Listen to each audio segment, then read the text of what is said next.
maybe more composing. Okay, so I and a lot of my musician friends, I guess, are interested in it, and I think it's very easy to doodle and write bits and pieces, and how I think that how to translate that into a structure and to plan out that structure and to have it, compositionally develop, um, motivically develop. And can you talk a little bit about how to go from just, yeah, that that to that? Um, it's various versions of stumbling in the dark, and you need patience and faith to reach the other side. That's what I would say. And you need to bang your head against the wall a fair amount. But I think, and it's like you learn by doing, you know. But there are various ways. Like, there are some pieces I've written where I've had like some preconceived notion um, of structure, I guess.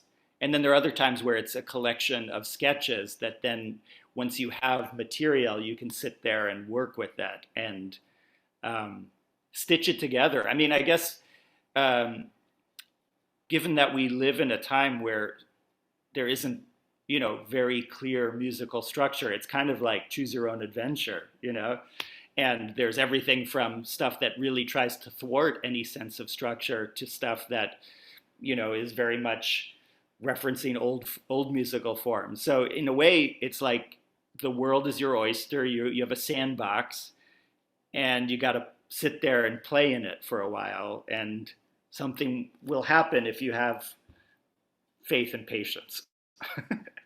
That's the way I feel about it. I mean, and I think it's like also once you've done it a few times, then it starts to the faith part starts to come in more because you're like, okay, I know I've been through this before, where I don't think it's going to happen, but then it does.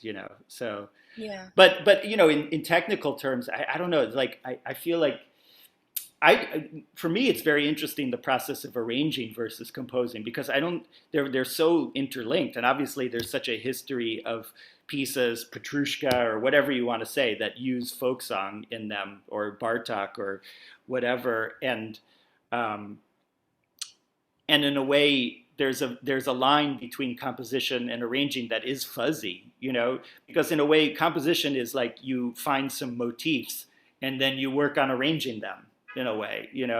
And arranging is there's a pre-existing tune out there that then you work with. And once again, like where does the line from arranging to composition get crossed? Does it involve like messing with that tune enough that it's totally different context?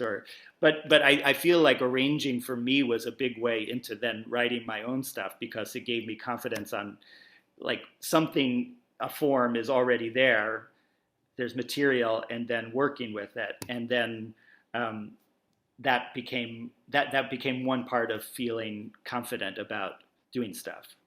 Right.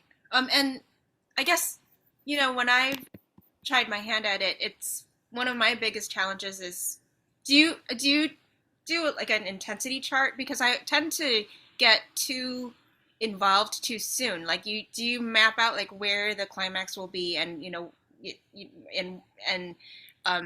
how long each sort of section is going to take? I mean, it takes a certain amount of planning to have like a Yeah, shape, right?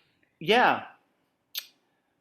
I mean, I guess I feel like for me, this isn't always the case, but often it is indeed like gathering artifacts, which are the sketches, and then um, and I feel like the advantage of being a performer composer is how things feel in time in front of people. So I don't worry about that as much because I know how things feel. So I guess, to answer once again, I think one thing I do is I do end up doing some sort of mock up, as I said, on GarageBand or whatever, where I can feel physically what it's like to go through the piece, and then you can feel literally in real time is this working structurally or not? And it's a more intuitive than like there are this number of bars and the peak should happen at the golden mean or whatever, but it's more of a sense of how things flow from one thing to another. So it sounds like actually it's good to have the violin on, like for me too, to have the violin on hand and to really do it that way. Because oftentimes I don't involve my violin enough because if there's like a bass part or piano left hand, I can't do that. So I'm just like relying on, the playback but Right. Yeah, there's some of that too, and I think like it is important to like get away from the instrument also in parts of the process. But then I guess, yeah, I like to feel what it feels like at some points along the process and in the generation of material and stuff like that's that. an advantage since Yeah, I think so. I mean, you could everything's a double-edged sword. You could also say that um, that's the danger of the performer composer. It's like it could be um, too tied to a physical thing, and so you know, like falling into patterns that are prearranged because of what you like to play. But I guess I don't mind that for the most part. And it's about finding stuff that, and I think like a big part of it is also like, uh, I was talking to Caroline Shaw, a composer, about this. It's like you want to write the music that you want to hear, and so you are your, best judge of what are you pleasing yourself? Are you surprising yourself? Like, because like if it's too just um, easy or something, then maybe you're not surprising yourself, and you want to. But that's always a hard balance. Like, and I think it's the performer that's where the performer mentality is. Like you have a sense of timing in front of people, and you want to either play with expectation and thwart it, or you want to fulfill it. And in a way, that's the same thing writing, maybe. and speaking of expectation or sort of leading the listener along, like motivic development is something I notice that is important even in improv, that you don't just like do a kitchen sink of like this idea and that idea, but you actually sequence things and you Right. eat things and so when you're composing, is it how important is it to make everything arise inevitably out of what comes before? Or I don't know, like nothing is ever sudden, right? I don't know, like there's always a reason to develop. Yeah. I mean, I guess.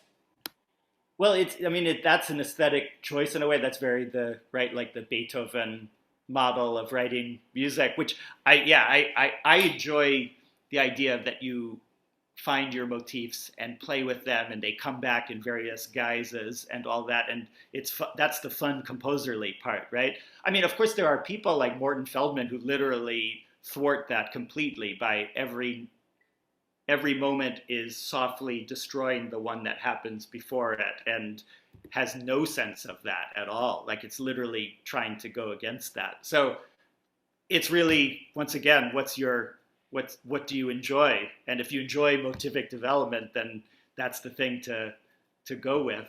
I mean, and like thinking of John Zorn also in a more violent way, is always thwarting what immediately happened before it, but is certainly very complex and interesting, But I guess I do fall probably personally more on the side of enjoying that things are related to each other in some cohesive way.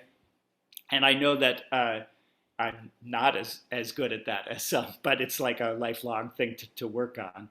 Hmm. What are you composing right now? Do you have something in the works right now? I mean, I just finished. There was a project with the Knights, my other group, the chamber orchestra, that was all based on it's the Kreutzer project. So there was Beethoven, Kreutzer Sonata, of course, that Tolstoy wrote the novella on, and Janacek wrote his quartet on. But I'm in Beethoven's Kreutzer Sonata, he wrote an inscription quasi come d'un concerto in un stile molto concertante. So very, as you know, very virtuoso and outwardly concerto-like. So I made a concerto version of that piece, violin and chamber orchestra. And then my brother and Mike Atkinson, the horn player and composer and arranger, made a chamber orchestra version of the Janacek. And then Anna Klein wrote a new piece inspired by the Tolstoy and kind of the Janacek, Beethoven hovering in the background. And then I wrote a piece called Kreutzings, What? that because all over the Kreutzer project and the sonatas, the name Kreutzer, but he never even played Beethoven's piece. But in a way, the thing that tie Beethoven and Janacek together is that use of obsessive ostinati, right? And you could say that Kreutzer, like etudes, are a form of obsession. We all, as violinists, slog through number 2 and all the different obsessive bowing variations. Yeah. So my piece kind of takes that,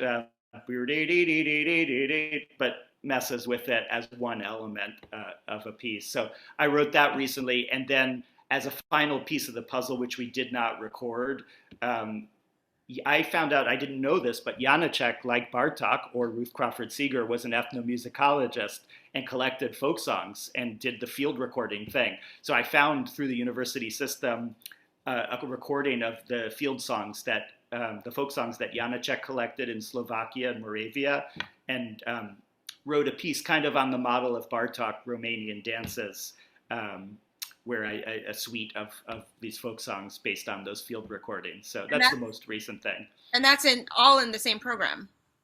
Yeah, exactly. And is that on post? Has that been posted? Yeah, the Kreutzer project was just released like 2 weeks ago. The folk song thing is not part of that recording. I just finished it recently, so we've just been playing it live as an extra thing in the concert. But the rest of that is. How much of the Kreutzer etudes do you reference in the Kreutzings? Just 2, number 2. Yeah, and it's let's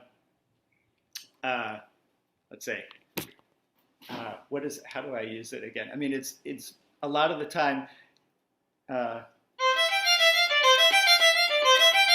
in a 7, but then there's a whole section also where I just go with like finger pattern ghost, like the ghost of Kreutzer's round.